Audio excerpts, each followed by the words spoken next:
Came all the way from Cleveland, Ohio tonight. Give it up for Mr. Mike Jones, right here.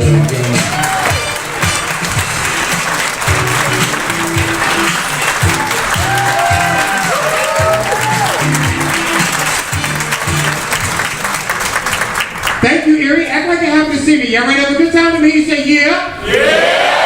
Thank you very much. Y'all looking good. Everybody looking all comfortable, ready for the comedy show. And as I look around, I see the couples sitting all nice, sitting close together, all in love. I love performing in front of the couples because I meet the wrong type of women, y'all. I do. I never meet that woman that just love me for me. I always meet those materialistic women. The ones where you gotta drive a certain type of vehicle before they date you. I met this girl, she had the nerve to tell me, the man that date me, he better have an explanation. That's expedition. How you gonna ride in something you can't even pronounce? So we've been together 6 months now. But she always had dumb stuff to say at the wrong time. You know, we finally get together, you know what I'm saying, we cuddling and stuff. We finish, she look at me, she like, ooh baby, that was the best organism I ever had. Get out of my house. Get these organisms and get on out of here. Get out of here. And as I look around, I can tell you people work hard for your money. Y'all people work 8 or more hours in a day. I want to applaud each and every one of you for the simple fact, I can't do that, y'all. I'm a comedian. I perform 45 minutes a show. That's it. I call myself getting the job to help pay on some bills. Wrong move.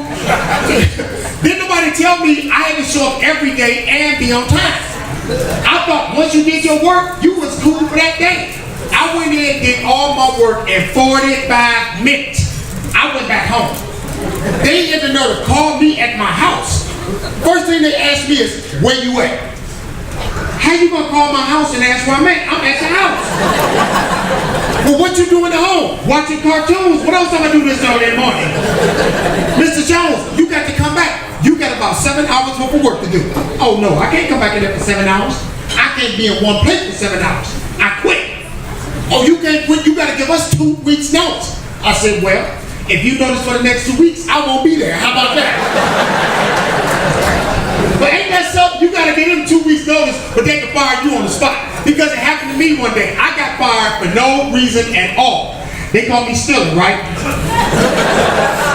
Hey, that wasn't my fault. They left that stuff out. I had to take it, teach them a lesson. Now, they had me on surveillance, stealing stuff out the store. They called me on the loudspeaker in front of all the other employees. Mike Jones, please report to the office. Come to the office as soon as possible. Now here I am thinking I'm about to get a raise, you know what I mean? Employee of the month. I'm like, I'm about to go see the boss. I walk in, yeah, y'all wanna see me? We got to let you go. Oh, ain't no problem, I'm about to finish working anyway. Oh no, we fired you, Mr. Jones. Fire me? What you mean you fire me? Fire me for what? I'm the hardest 45-minute worker you got up in here. What you mean? We got you on tape still. Oh, okay, well, I know you gotta do what you gotta do, but I'm gonna need 2 weeks notice. They're like, what? So I can steal some more stuff from out of here. That's what it's called. And a lot of people don't like to admit they steal from their job. So a lot of people here tonight borrow stuff from their job that they just don't take back. And I know we got some in here. And then you know what? Have you ever stolen something from your job? You don't know what it is, but when you get it, you be like, this gonna look good in that empty corner right now. That's a coat rack. And in my intro, Junior was saying, I am from Cleveland. They flew me up here on Greyhound the other day. Thank you.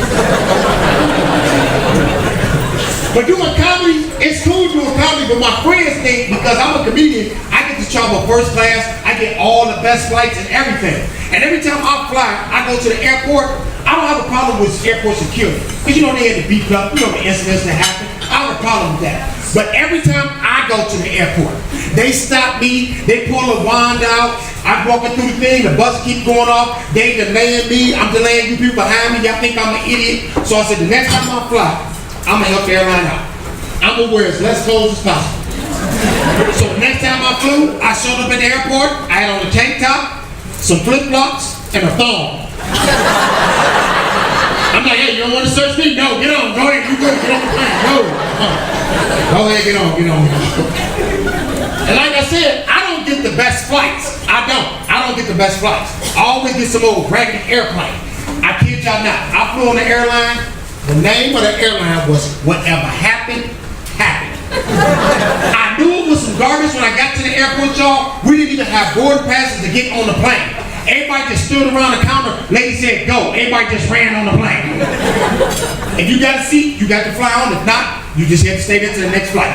And I purchased a ticket from Cleveland, Ohio to Los Angeles. Plane stopped in St. Louis, y'all. I'm like, Mr. Pilot, I purchased a ticket to California. He's like, look here, I told y'all when y'all got on, we may not have enough gas to make it there. Y'all didn't want to pitch in, so this is where y'all going. Get off in St. Louis. Thank you very much. And that's the stuff that happened to me on Wisconsin. And also, I do a lot of driving. And I got to clear something up tonight. Driving, a lot of you all don't know what the laws are. The left lane on the highway is the law-breaking lane. If you don't plan on breaking the law, don't get your slow, speeding limit driving behind in front of me. I don't need you regulating my speed for me. I might want a ticket today. Get on out my way. Don't that make you mad? Thank you very much. I do. I don't need you to jump your little happy 65 mile an hour, butt my way. Ooh, I want to do 90. And speeders, this to all the speeders out there. We don't like nobody to outdo us when we try. Because y'all get to this. I know you can tear that highway up. You doing about 85 or 90. You tear it up. Somebody go flying by. What the first thing you say? I hope we get a ticket. You ain't about to outdo me, buddy. Get back there. And speeders also, have you ever been speeding so much? I mean, you just tearing it up. By the time you finally slow down to do the speed limit, you feel like you're in the school zone. That ever happened to y'all? Thank you back there. And a lot of people got a raggedy car and don't admit it. And a lot of people don't think they got a raggedy car. We got some sitting here tonight. See, won't nobody admit they got a raggedy car? Won't nobody even raise their hand and be like, back here, over here. Just one person. Thank you very much. I appreciate that, sir. Got you here tonight. But I've been outside, there's more than one raggedy car parked around this comedy club. But see, some of y'all don't think your car raggedy, so I'm gonna help you out right here tonight. If your car fit these couple descriptions I'm about to describe to you, yes, your car is raggedy. If you have a 4-door car and only one door open, your car is raggedy. Number 2, if you got to let your window down so you can let yourself out. Well, the laughs getting a little bit louder right there. And last but not least, your car is towed up from the floor up. When you pull up to the drive-thru window to get your food, but you gotta pull a little bit past, open your door, and reach back and get your bag of food. Yeah, that little raggedy window won't let down, huh? Yeah. And people, we all got that one friend or family member that just say dumb stuff all the time or do stupid stuff. Now, I got a dumb friend back on the fleet. Thank you. All right. Because we all got that one dumb friend. My friend is so dumb, I guarantee you, he will outdumb your friend any day. Check this out. My friend got his lights, phone, and cable cut off. Got it here. Lights, electricity, phone, and cable. This fool paid his cable bill first.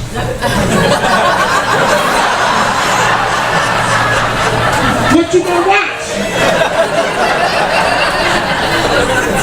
Just dumb, man.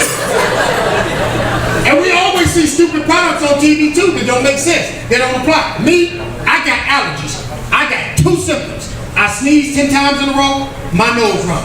That's it. Those products, Flonase, Clarity, guaranteed to stop you from your allergenic symptoms. But side effects are headaches, dizziness, nosebleed, stomach cramps, and diarrhea. Hold on, let me get this straight. I'm gonna trade in my 2 symptoms for 5. And the one that got me a little worried is diarrhea. You telling me if I sneeze too hard, I might poop on myself. That what you mean? Yeah, this is exactly what I need. Thank you. Also in sports, we got Commentators can just say stupid stuff too. Larry Merchant for HBO Sports asked the dumbest questions in the world. I'm watching a pre-fight one night. This guy got beat for 10 rounds, didn't win 1 round. Here comes Larry Merchant. Well, we're going to talk to the loser right now. As you got pulverized with a plethora of powerful punches, tell us what was going through your head. Them gloves, didn't you see the fight? What's wrong with you? And the best fight to this day, Holyfield Tyson.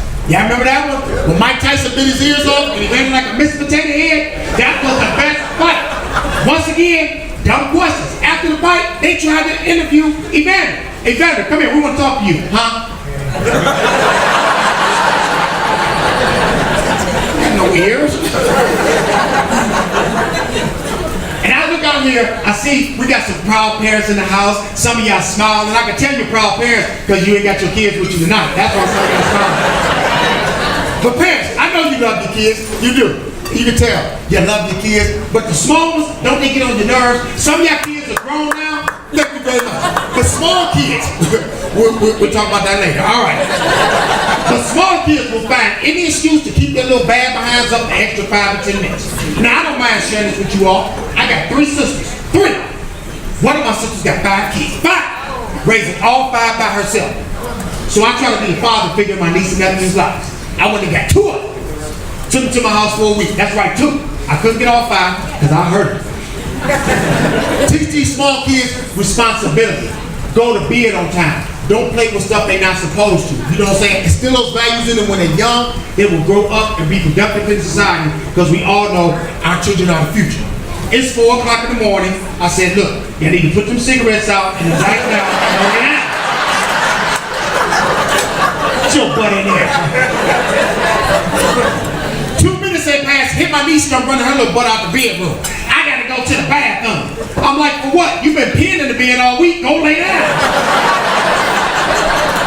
Oh, now you want to get up. He come my nephew. He come out scratching. Talking about, Uncle Michael, I itch. I know it's from that pee. Now go lay down somewhere. And parents, whoop your kids. Ain't nothing wrong with it. Whoop your kids' butt the way our parents used to beat us. Ain't nothing wrong with it. That's what's wrong with these kids nowadays. Whoop. But my mother used to beat me with stuff I'm supposed to have fun with. How you gonna whoop me with my toys that I wanted for Christmas? Hey, look at the mothers, they doing this. Yeah, y'all remember that Hot Wheels track? Man, I got one, woo, yeah. Man, I got one of them for Christmas and had that thing open 5 minutes. My mother beat me with the whole track. Double loop and all. Next year come around, she gonna ask me, what you want this year? Some socks, that's what I want. I'm tired of getting hit with this stuff, it's supposed to be fun. Mother beat me with an extension cord too. Extension cord. Because of my mother, everything in my house is cordless to this day. I just want to let y'all know that. And kids, man, they got it so much better than we ever had done. Kids got it so much better. Technology. Xbox, PlayStation 2, 3, the graphics look real. Parents, what we grew up on? Atari. Remember that old stupid game, Pong? Supposed to be a tennis game, didn't even have people on it. The ball took 5 minutes to get from one side to the other. Your friend hit, bloop. You be like, well, let me take the trash out for it's my turn. Even the kids' medicine tastes all good nowadays. Bubble gum flavor this, grape flavor Tylenol. It goes down easy. Coats and huge stomach. What we have, parents? Castor oil. You came up to school, your stomach hurt. You're like, oh, I feel good, my stomach hurt. Come take some of this castor oil. That's okay, I'm gonna go lay down. Hopefully I die, I'm not taking that. Kids got car seats. We had no car seats growing up. We didn't even have seatbelts in that raggedy car we had.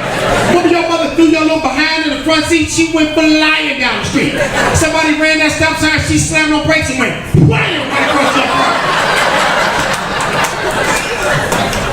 Then she gonna ask you, are you all right?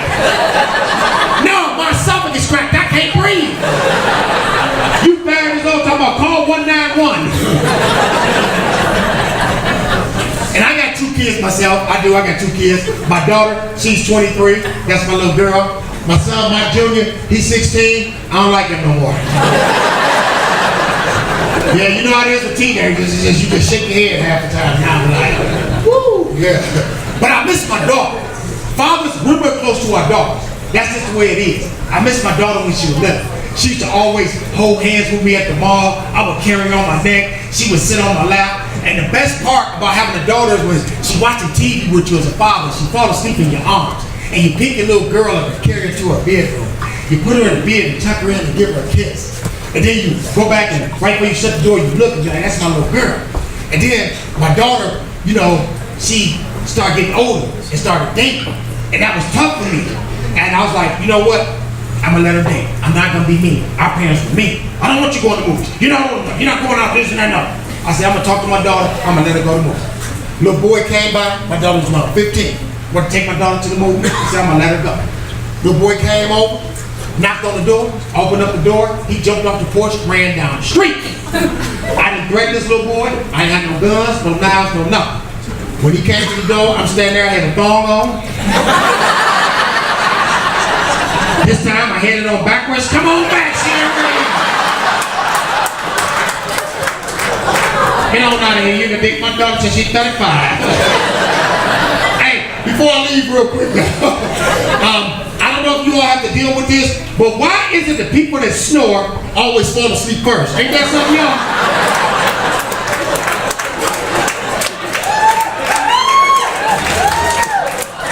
They fall asleep all early, get their 8 hours of sleep in, keep you up all night. You finally get an hour sleep, they up all fresh and rejuvenated. Talking about, get up, what's wrong with you? You ain't get no sleep? You like, no, I had to lift the stuff round around in your neck all night. Start to stab you with a fork. Hey, look here, man, we got a great show lined up for you all. I had a lot of fun. Y'all enjoy the rest of the show. I'm Mike Jones. See you later, Erie.